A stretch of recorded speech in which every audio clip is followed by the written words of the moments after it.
இப்போ ஃபஸ்ட்டு இந்த recipe ready பண்ணுறக்காக 1 cup அளவு பச்சரிசி எடுத்து 1 மணி நேரம் ஊற வச்சுருக்கேங்க. பாருங்கள், இந்த கப்பில் 1 கப் அளவுக்கு எடுத்திருக்கேன். எடுத்து தண்ணியில் 2-3 டைம் நல்லா வாஷ் பண்ணி எடுத்துட்டு தேவையான அளவு தண்ணி சேர்த்து கரெக்டாக 1 மணி நேரம் ஊற வச்சு எடுத்தாச்சுங்க. இப்போ தண்ணி ஃபுல்லாக கீழே வடிச்சிட்டு நம்ம ஒரு மிக்ஸி ஜாருக்கு இந்த அரிசி ஃபுல்லாக மாற்றிக்கலாம். இப்போ இதில் நம்ம தண்ணி எதுவும் சேர்க்க தேவையில்லைங்க. தண்ணி இருந்தால் கூட நீங்கள் வடிகட்டி யூஸ் பண்ணி நல்லா வடிச்சிட்டு அரிசி மட்டும் உள்ளே சேர்த்து இப்போ அரைச்சி எடுத்துக்கலாம். இப்போ அரைச்சி எடுத்துகிட்டு உங்ககிட்ட காமிக்கிறேன்.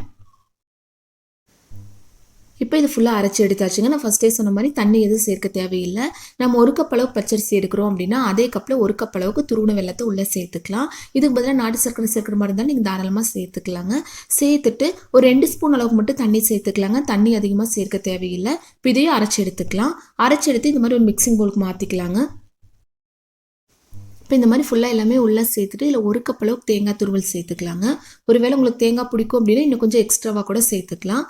இதில் கொஞ்சமாக ஏலக்காய் பவுடர் சேர்த்துக்கலாம், நல்லா வாசனையாக இருக்கிறதுக்காக. லாஸ்ட்டாக கொஞ்சமாக நெய் சேர்த்துக்கலாங்க.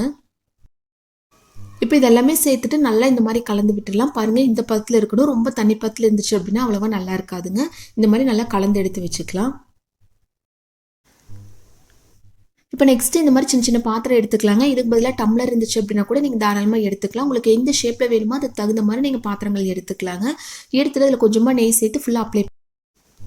இப்போ ஆல்ரெடி ரெடி பண்ணி எடுத்து வச்சிருக்கேன் இல்லைங்களா, அந்த மாவு ஒரு 2 கரண்டி அளவுக்கு உள்ளே சேர்த்துக்கலாங்க.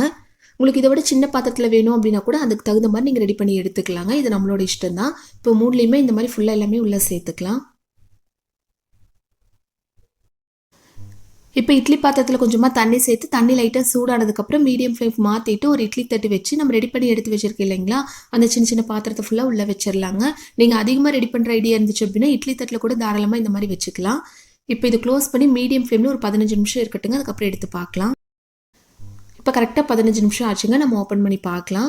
பாருங்கள், சூப்பராக ரெடி ஆயிருக்கு. இப்போ இது கீழே எடுத்து வச்சு லைட்டாக ஆறுனதுக்கப்புறம் நம்ம எடுத்து பார்க்கலாங்க. அவ்வளோதான் பாருங்கள், சூப்பரான ஹெல்த்தியான ஒரு ஸ்நாக் ரெடி பண்ணிட்டு இல்லைங்களா. டேஸ்ட் ரொம்ப அட்டகாசமாக இருந்துச்சுங்க.